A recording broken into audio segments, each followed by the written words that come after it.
በስመ አብ ወወልድ ወመንፈስ ቅዱስ አሐዱ አምላክ አሜን።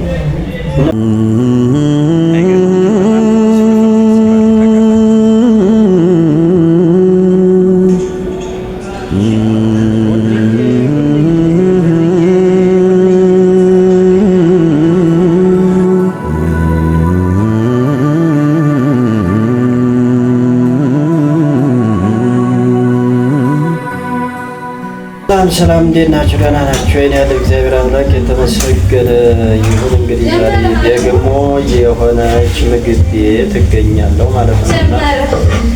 እንግዲህ ጀመረ እያለች ነው። ምን እንደሆነ አላውቅም። እንግዲህ ጀመረ። ኧረ በእናትሽ አንቺ እንትን አትቀጥቅጭ፣ ሙያ እንዳለው ሰው። ለማንኛውም ቀስ ብለሽ እና የሆነ ምግብ ነገር አዝዣለሁ። እንግዲህ ቤተሰቦች ያው ምግብ ነገር አዝዣለሁ። ሲመጣ በጋራ እንበላለን።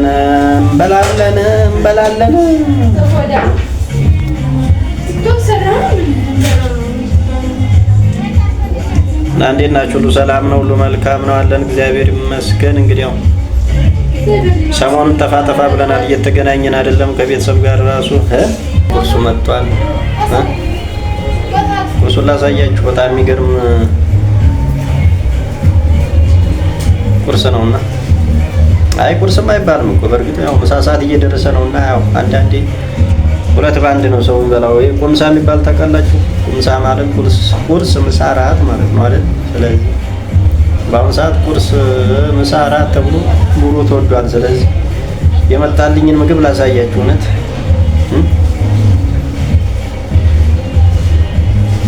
ሙያዬን አይተህ ታገባኛለህ እያለች ነው። እስኪ ሙያዋን እንቅመስላት። ለማንኛውም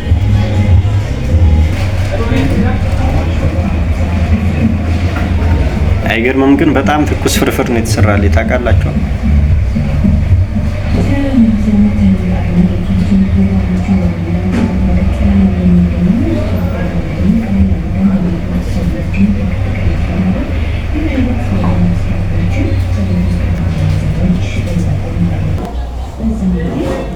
በስመ አብ ወወልድ ወመንፈስ ቅዱስ አሐዱ አምላክ አሜን።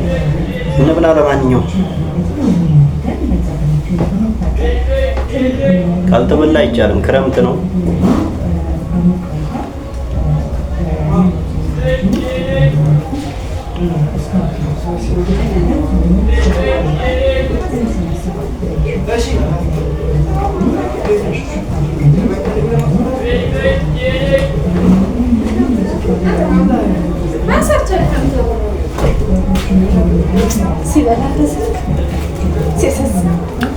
የላጉዝ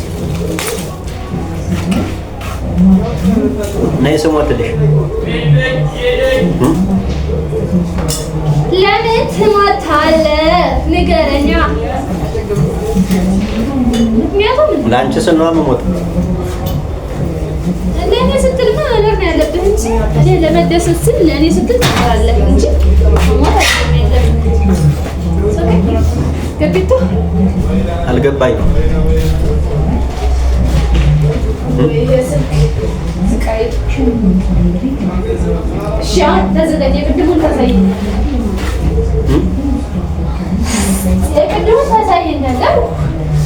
ምንድን ነው የቅድሙ?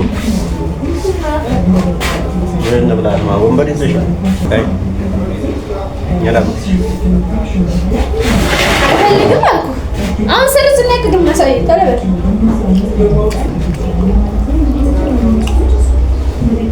አንቺ በቃ ከስተመር ክብር የለም ማለት ነው። ለከስተመር ክብር የለሽም። ለከስተመር ክብር የለሽም።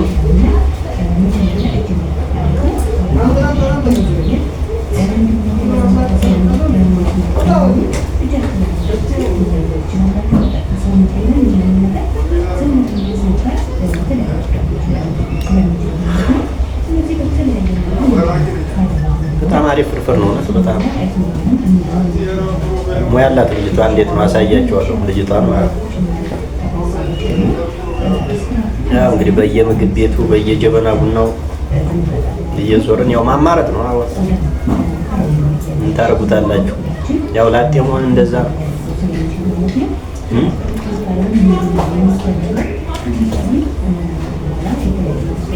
የራሳችን የሆነ ነገር እስከሚሰጠን የከሌ ቡና ጥሩ ነው፣ የከሌ ምግብ ጥሩ ነው እያልን እንግዲህ እንቀጥላለን እንደዚሁ ማለት ነው ማለት